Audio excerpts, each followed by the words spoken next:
വർഷങ്ങൾ നീണ്ട ദാമ്പത്യത്തിന് ശേഷം പല ഭർത്താക്കന്മാർക്കും തങ്ങളുടെ ഭാര്യമാരുടെ ശരീരത്തോട് മടുപ്പ് തോന്നുന്നു. അവർക്ക് തങ്ങളുടെ ജീവനക്കാർക്ക് നൽകുന്ന പരിഗണന പോലും ഭാര്യമാർക്ക് നൽകാറില്ല. ഞാൻ മരിക്കാൻ പോവാ. ആത്മഹത്യയൊക്കെ ഭയങ്കര പേടിയാണ്.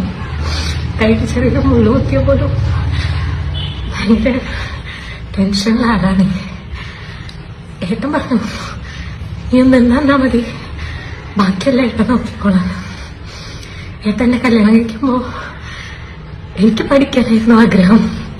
വീട്ടുകാരെല്ലാരും പറഞ്ഞു കല്യാണം കഴിഞ്ഞാലും പഠിക്കാലോ, അവർ പഠിപ്പിക്കുന്നൊക്കെ. ഏട്ടൻ പറഞ്ഞു ഏട്ടന് ഒരുപാട് ആഗ്രഹം ഉണ്ടായിരുന്നു, വലിയ കാറ് കിട്ടും, ഒരുപാട് സ്വർണം കിട്ടുന്നൊക്കെ.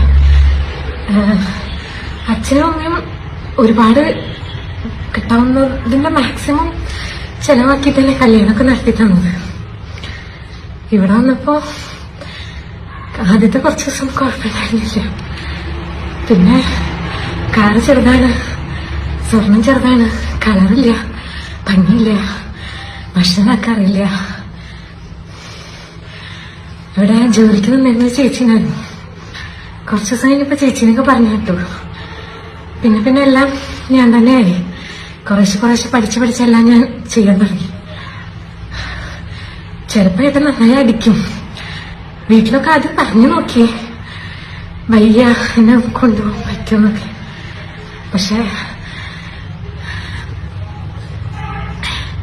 വീട്ടുകാർക്ക് ഒരു മാനക്കേടല്ലേ കല്യാണം കഴിഞ്ഞ പെൺകുട്ടി വീട്ടിൽ വന്ന് നിൽക്കുമ്പോ.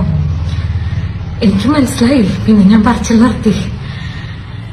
ഇപ്പൊ കഴിഞ്ഞ കാലത്ത് ഇങ്ങനെ ഇറക്കിയ ഏട്ടൻ വരാനും പറഞ്ഞിട്ടുണ്ട്. എനിക്ക് ഏട്ടന് വേറൊരു കല്യാണം കഴിക്കണേ. അപ്പൊ ഞാൻ മരിച്ച് ഒരു 6 മാസം കഴിഞ്ഞാലേ ഏട്ടനത് പറ്റുള്ളൂല്ലോ.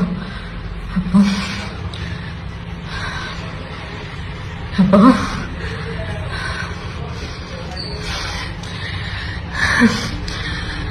എവിടുന്ന് ധൈര്യം വരുന്നു, അതൊന്നും കൊടുത്താൽ മതി, ഏട്ടെല്ലാം ചെയ്തോളാം.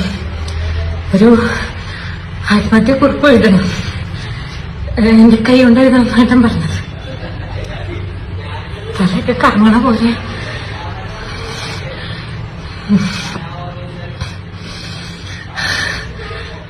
പ്രാർത്ഥന ഉണ്ടാവണം എല്ലാവരുടെയും.